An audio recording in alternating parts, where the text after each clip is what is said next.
커피 한 잔의 명상으로 10억을 번 사람들. 용서는 두 번 할 필요가 없다.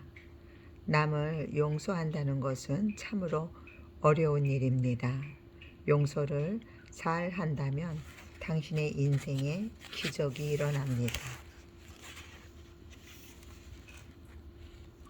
그러면 지금부터 남을 용서하는 법을 알려드리겠습니다. 우선 마음을 느긋하게 갖고 긴장을 푸세요. 그리고 우주의 대진리에 대해 묵상하며 다음과 같이 긍정합니다. 나는 A 또는 B씨를 흔쾌히 용서합니다. 나는 그 전에 있었던 일을 모두 완전히 용서해 주겠습니다. 나는 자유로우며 그도 자유롭습니다. 나는 이제까지 나를 화나게 했던 모든 사람, 모든 일에 대해서 용서했습니다. 모든 사람에게 건강과 행복, 그리고 행운이 함께하기를 기원합니다. 나를 불쾌하게 한 사람이 생각나면 나는 당신을 용서했습니다. 모든 행운이 당신의 것입니다. 라고 말해주겠습니다. 당신도 자유인이고 나도 자유인입니다. 어떻습니까? 참으로 멋지지 않습니까? 참된 용서는 당신이 그 사람을 한번 용서하면 기도를 되풀이할 필요가 없습니다. 그 사람이 머리에 떠오르거나 옛날에 받은 상처가 떠오른다면 간단하게 그대에게 행운과 평온이 함께하기를 하고 말해주세요. 한번 용서해준 사람을 또다시 당신의 마음에 넣을 필요도 없고 다시 용서할 필요도 없습니다. 며칠이 지나면 그 사람에 대한 생각이나 기억이 떠오르는 횟수가 점점 적어지고 드디어는 퇴색되어 지워졌음을 알게 될 것입니다. 모든 것을 용서하고 미움이 없을 때 마음에는 평화와 기쁨이 찾아오며 그로부터 활기찬 생활이 시작됩니다. 남을 용서한다는 것은 그를 마음속에서 자유롭게 놓아주는 것입니다. 알코올 중독자가 재벌이 된 이야기. 당신은 습관으로 만들어졌습니다. 그리고 그 습관은 당신 안에 있는 잠재의식의 작용입니다. 수영, 춤, 자동차 운전을 배울 수 있는 것은 그것을 몇 번씩 의식적으로 반복해서 연습했고 그 연습이 잠재의식 속에 확립되었기 때문입니다. 그리고 잠재의식이 자연스럽게 습관화시킨 것입니다. 이것은 제2의 천성, 바로 당신의 생각이나 행위에 대한 잠재의식의 반응입니다. 존슨 씨는 자신의 가음 습관 때문에 고민하고 있었습니다. 그동안 술을 끊겠다며 단단히 결심했지만 매번 실패했었습니다. 실패했다는 무력감이 잠재의식에 강력한 암시로 작용했고 그 약점은 다시 악화되어 그의 인생은 실패의 연속이었습니다. 결국 그 일들로 인해 처자식들과도 따로 지낼 수밖에 없었습니다.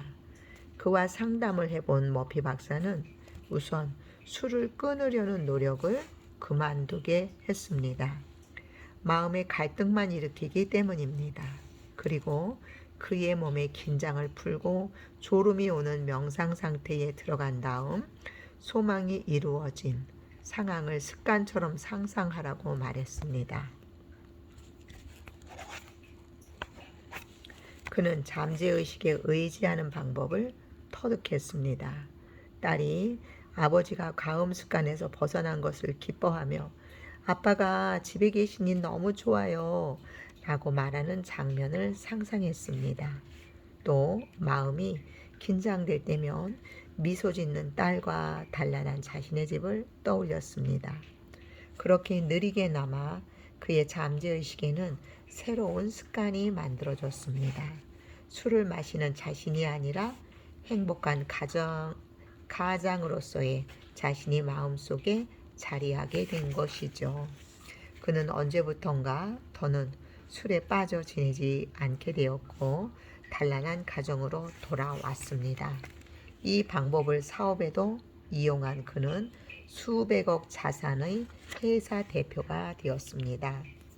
당신은 이제까지 지녀온 여러 습관 더미에 같습니다. 습관은 잠재의식의 틀이므로 당신을 바꾸고 싶다면 먼저 그 틀을 바꿔야 합니다. 좋지 못한 징크스는 무시해라. 회사에서 잘 나가던 영업사원 브룩 씨는 지난 3개월 동안 극심한 슬럼프를 겪고 있었습니다. 구두 계약이 다 끝나고 계약서에 서명만 받으면 되는 최종 단계에서 번번이 계약이 무산되었기 때문입니다. 그래서 분명히 어떤 징크스가 자신을 따라다니는 것이라고 생각했습니다. 머피 박사가 그의 이야기를 잘 들어보니 다음과 같은 사실을 알 수 있었습니다. 브룩 씨는 3개월쯤 계약에 서명한다고 약속해놓고 마지막에 가서 그만둔 치과 의사에게 화가 나서 그를 미워하고 원망한 일이 있었습니다.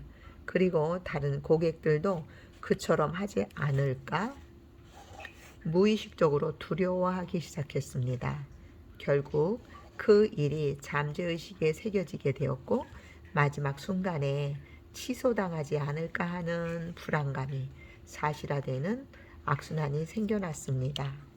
성경에도 있듯이 내가 가장 두려워했던 일이 나에게 내려 덮었다는 말과 같은 상황입니다. 브룩 씨는 문제가 자신의 마음속에 있으며 마음가짐을 바꾸는 일이 무엇보다 중요하다는 걸 깨달았습니다.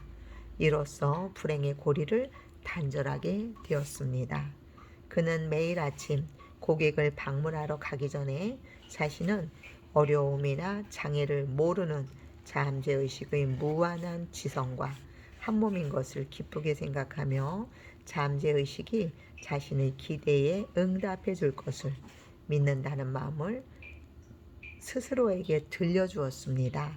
이 기도를 매일 아침 고객을 방문하기 전과 취침 전에 되풀이했고 얼마 후 새로운 습관을 자신의 잠재의식 속에 확립함으로써 더 많은 계약을 성사시키는 유능한 영업사원이 되었습니다.